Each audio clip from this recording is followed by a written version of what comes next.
रहें, कुछ सुने और मिलकर कुछ समस्याओं का समाधान ढूंढे।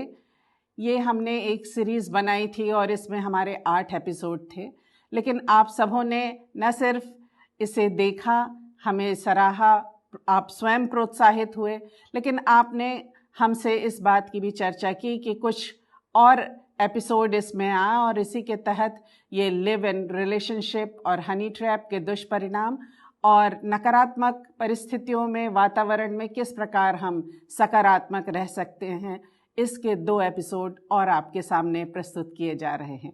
तो आज हम जिस एपिसोड पर चर्चा करने जा रहे हैं वो है लिव इन रिलेशनशिप और हनी ट्रैप के दुष्परिणाम। आप सब इन दोनों चीज़ों से वाकिफ़ हैं। आज जिस तेज़ी से दुनिया के सामाजिक मूल्य बदलते चले जा रहे हैं, उसका घातक परिणाम चारों ओर साफ नज़र आता है। हम कहते हैं कि हमारे देश में पाश्चात्य देशों की बहुत सी बुरी परंपराएं हमारे युवाओं को और उनके सोच को, उनके संस्कारों को प्रभावित कर रही हैं, उनमें घर करती चली जा रही हैं।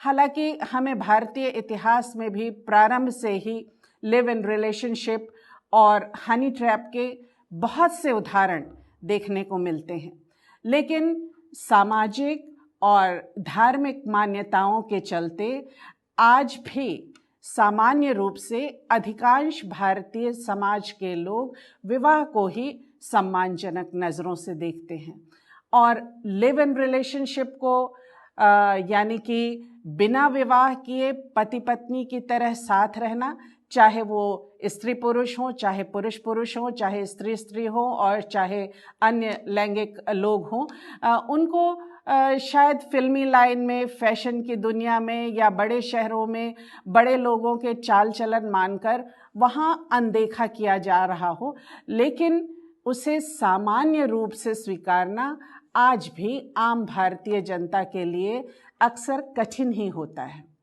आज बड़े देशों में इसका चलन बढ़ रहा है और हम जानते हैं कि बहुत से धर्म गुरुओं की ये शिक्षा भी होती है कि मनुष्य तो एक ऐसा व्यक्ति है जो किसी भी एक स्त्री या पुरुष के साथ जीवन भर संबंध नहीं बना सकता है, उसका संबंध निभाना कठिन होता है, इसलिए विवाह के बंधन में ना बंधना ही उचित है। लेकिन हमारा धर्म और हमारे सामाजिक कानून और नियम ना सिर्फ विवाह को मान्यता देते हैं और स्वीकारते हैं, लेकिन आदर मान विवाह को ही दिया जाता है और इसी आधार पर स्त्री और बच्चों को हक भी दिया जाता है। पारिवारिक संपत्ति के वारिस भी उन्हीं को माना जाता है। भारत में एक्स्ट्रा मैरिटल अफेयर्स को प्राचीन काल में तो और भी अधिक नकारात्मक रूप में यानी कि रखैल परंपरा के रूप में माना जाता था और इसे एक कलंकित कृत घोषित किया गया था। लेकिन आज स्थिति कुछ भिन्न हो चली है। अच्छी नौकरी की तलाश में या अच्छे अध्ययन के कारण युवा कई बड़े बड़े शहरों में जाते हैं, कई बार संयुक्त रूप से घर लेते हैं, फिर धीरे धीरे घर और चीज़ों का साझा करते हुए उनके शारीरिक संबंध भी बनने लगते हैं। कई बार जानबूझकर किसी को चाहते हुए दोनों की रजामंदी या खर्चे बचाने के लिए वो अपने अपने कार्यों के बाद अधिक से अधिक समय एक दूसरे के साथ व्यतीत कर सके, इसलिए और अपने शारीरिक भूख की संतुष्टि के लिए लिव इन रिलेशनशिप के माध्यम से बहुत से समझौते किए जाते हैं या लिव इन रिलेशनशिप में लोग जाते हैं। इसमें ज़रूरी नहीं कि वो किसी पर आर्थिक रूप से निर्भर हों, दोनों स्वयं में सक्षम होते हैं, वयस्क होते हैं, लेकिन वे पारिवारिक जिम्मेदारियां नहीं उठाना चाहते हैं। उनके सामने एक ही बात रहती है कि वो बच्चों को जिम्मेदारी नहीं लेना चाहते हैं, वो अन्य पारिवारिक बुजुर्गों की जिम्मेदारी नहीं लेना चाहते हैं और इस सब कारणों से विवाह से वो सोचते हैं अनावश्यक जिम्मेदारियां बढ़ती हैं, पूरी लाइफ डिस्टर्ब हो जाती है। माता पिता संबंधियों से भी जब मिलो अच्छे से मिल लो, थोड़ी देर के लिए मिल लो, कुछ फंक्शंस में मिल लो। हमारी जिम्मेदारी नहीं कि हम उनको निभाते रहें। तो ये बातें होती हैं जो लिव इन रिलेशनशिप को प्रमोट करती हैं। युवाओं के भी अपने तर्क होते हैं जो इसके हिमायती हैं। किसी से भी विवाह करने से पहले कंपैटिबिलिटी देखना तो आवश्यक है। लिव इन रिलेशनशिप में हमें ये अवसर मिलता है, हम उसके अनुकूल हैं कि नहीं, वो हमारे अनुकूल है कि नहीं, उनके अपने तर्क हैं। लेकिन ये वास्तविक परिस्थितियां हैं जिनमें जो बात उभर कर सामने आती है वह यह कि साथ रहना तो है पर कोई जिम्मेदारी नहीं चाहिए। जब चाहेंगे अलग हो जाएंगे, दोनों अपनी अपनी मर्जी के मालिक हैं, ये उनका सोच होता है। लेकिन जब शारीरिक संबंध होने लगते हैं तो स्वतः स्वाभाविक रूप से भावनात्मक संबंध भी जुड़ जाते हैं और फिर एक न एक बार ऐसी परिस्थितियां उत्पन्न होती है कि अगर कोई एक जन अलग होना चाहे तो उसके मानसिक, आर्थिक, लज्जाजनक दुष्परिणाम सभी को भोगना पड़ते हैं और आप जानते हैं कि क्या होता है, जिसके संबंध में हम आगे और चर्चा करेंगे। अब देखें कि हनी ट्रैप क्या है और क्यों हम इन दोनों बातों को साथ लेकर ये चर्चा आज की कर रहे हैं।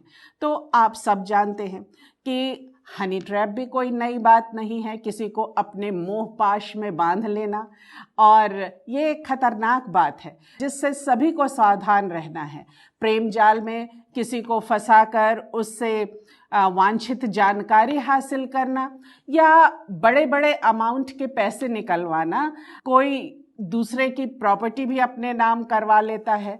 कई इंसिडेंसेस सामने आते हैं और इस बारे में चाहे आप देखें तो मिलिट्री का रिकॉर्ड देख सकते हैं। देश के सीक्रेट्स जानने के लिए ये सामान्य रूप से हनी ट्रैप का इस्तेमाल किया जाता है। उसमें फंसाकर कई लोग पैसा ऐंठते हैं, कई लोग सीक्रेट्स हासिल करते हैं और हमको इसके बहुत से उदाहरण मिल जाते हैं और इनमें बहुत सारी फिल्में भी बनी हैं और कई कॉमेडी के रूप में और कई हमारे लिए एक चेतावनी के रूप में काम आ सकती हैं। और हम देखते हैं कि किस प्रकार कई बार अभी जो एक नई फिल्म है ड्रीम गर्ल, उसमें आयुष्मान खुराना भी लड़की बनकर कई लोगों को अपने प्रेम जाल में फंसाने का प्रयास करता है। और ये तो केवल हंसी मजाक की बात हो गई, चर्चा की बात हो गई, लेकिन कई लोग इसके फ़ायदे भी उठाते हैं। लिव इन रिलेशनशिप को जस्टिफाई करने या सामान्य बताने वाले लोग कई कहते हैं कि ये हमारी मर्जी है क्योंकि ये हमारा जीवन है।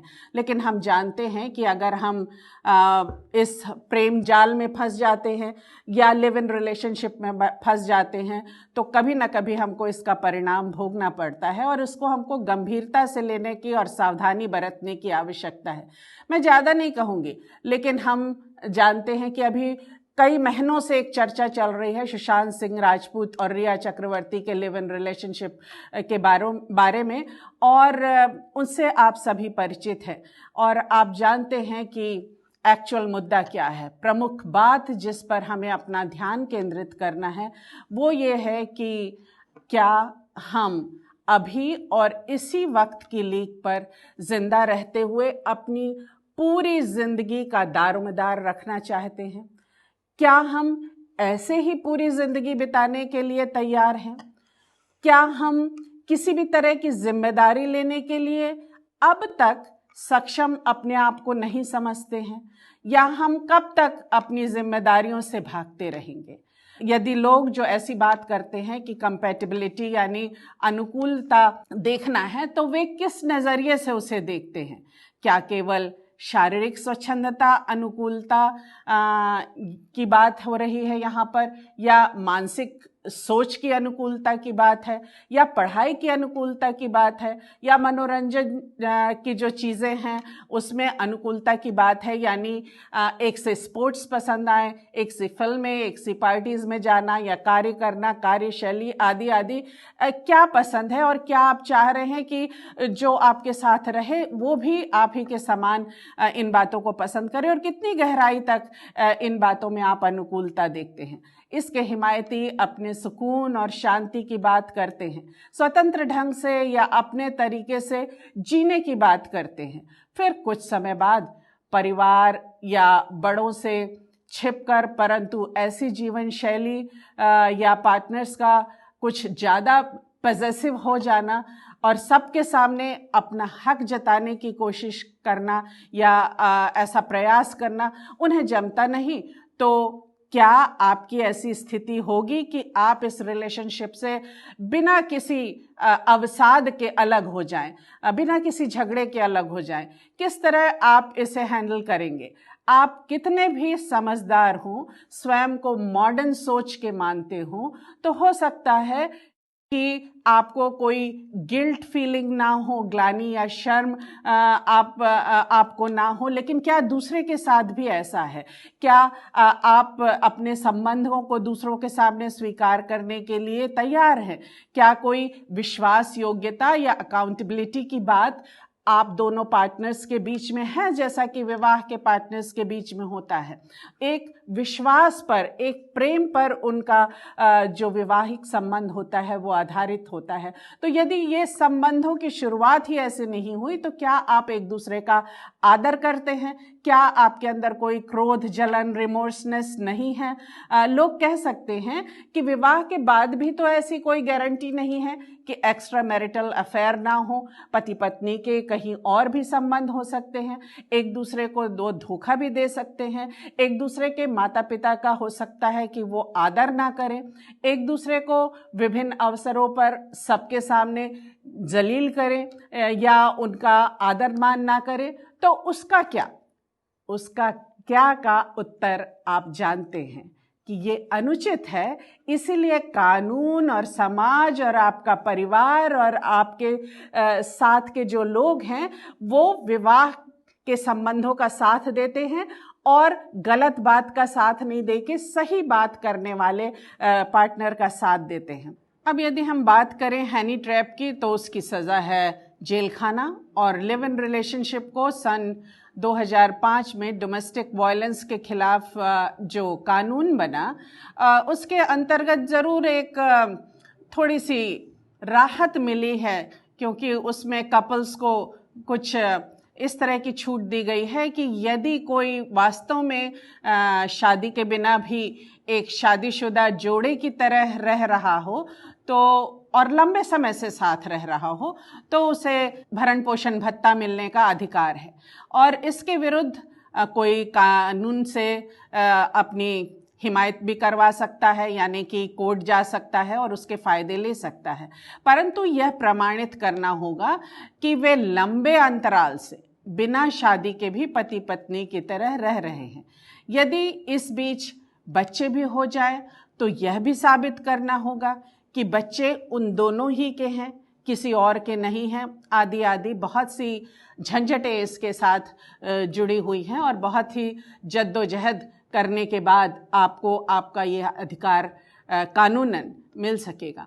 एक सामान्य उच्च मध्यम परिवार में पलने बढ़ने के कारण हो सकता है कि मेरे विचार शायद आपसे मेल ना खाएं या आप इससे सहमत ना हो, लेकिन ऐसी कोर्ट कचहरी की परिस्थिति स्वयं के स्वार्थपूर्ण निर्णयों के कारण सबका एक लज्जाजनक जिरह से होकर गुजरना, बच्चों को एक पार्टनर के किनारा काट लेने की स्थिति में दूसरे पार्टनर के साथ एडजस्ट करना, या उनको पहले पार्टनर के नाम से समाज में हमेशा छीटाकशी से गुजरना, कलंकित होना, प्रतिदिन की जिल्लत उठाना, ये बहुत मानसिक आघात का कारण हो जाता है, जिससे संबंधित कोई भी व्यक्ति अछूता नहीं रहता और इसलिए उसका प्रभाव संबंधित व्यक्तियों पर और उनके भविष्य पर तो पड़ता ही है।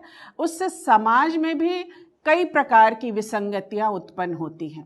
उच्च वर्गीय लोग इसे शायद अनदेखा कर दें, उस पर शायद ध्यान भी ना दें, लेकिन हम सामान्य भारतीय या अधिकांश लोग इसे उचित नहीं मानते, क्योंकि यह एक मनोवैज्ञानिक फैक्ट है कि यदि मनुष्य को आप संपूर्णता में देख रहे हैं तो वो आत्मा, देह और प्राण का सम्मिश्रण है। इसलिए देह के द्वारा किए गए कार्यों का प्रभाव हमारी आत्मा और प्राण को भी प्रभावित करता है। आप सब जानते हैं कि देह की संतुष्टि ही इस संसार में सब कुछ नहीं है, वह महत्वपूर्ण है। यह सही है, कुछ समय के लिए आपको आनंद भी प्रदान करती है, यह भी सही है, लेकिन आप हमेशा के लिए अपने बनाए एक बबल के अंतर्गत या एक कोकून के अंतर्गत नहीं रह सकते। आपको सच्चाई का सामना करना होगा। किसी से जीवन भर का संबंध बनाना हो, निभाना हो, तो सच्चाई, ईमानदारी, प्रेम के साथ विश्वास और आदर भी बहुत आवश्यक होते हैं। जैसे कहा जाता है कि प्रेम को स्थायी बनाने और उसे गहराइयों तक ले जाने के लिए बहुत महत्वपूर्ण है कि आप अपने पार्टनर से, चाहे वो आपका लाइफ पार्टनर हो या लिव इन पार्टनर हो, उसका आप आदर मान करना सीखें, उस पर आप पूर्ण विश्वास करें।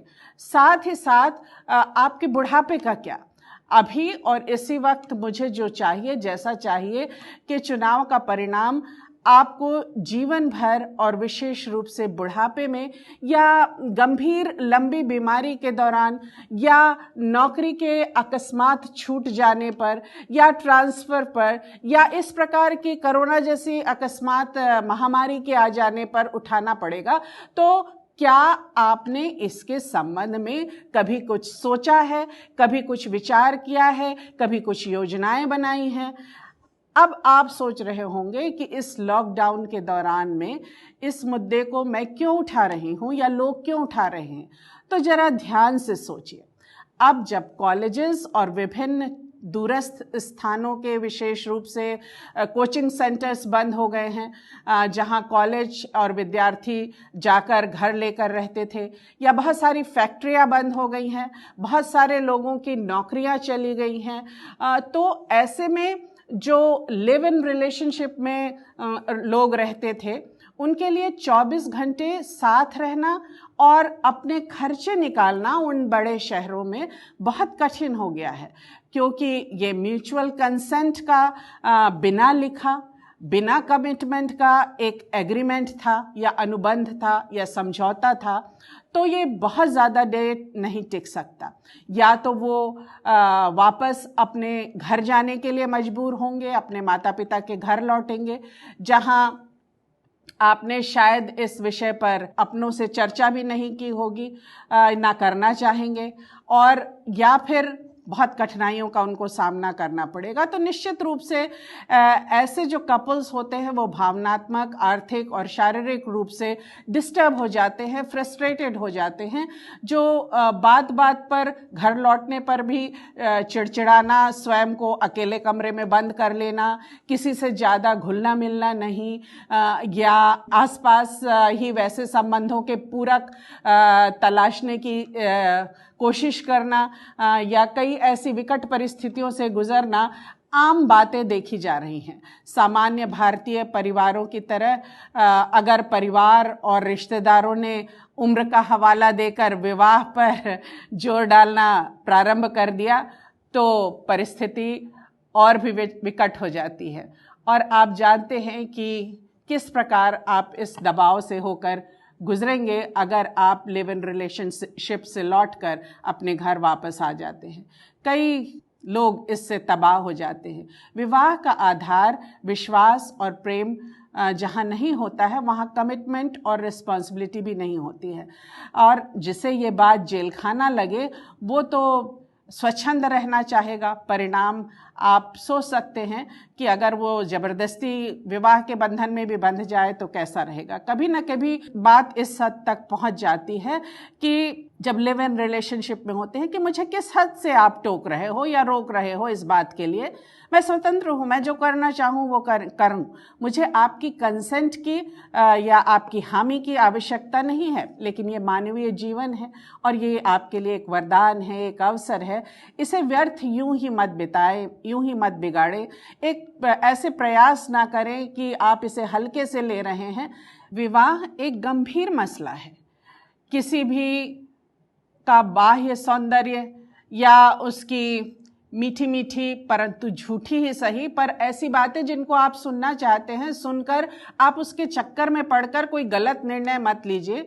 आपको ये देखना है कि क्या ये बात सच्ची है, और यदि वो सच्ची नहीं है फिर भी वो ज़बरदस्ती आपकी तारीफ कर रहे हैं तो आपको सतर्क होने की आवश्यकता है।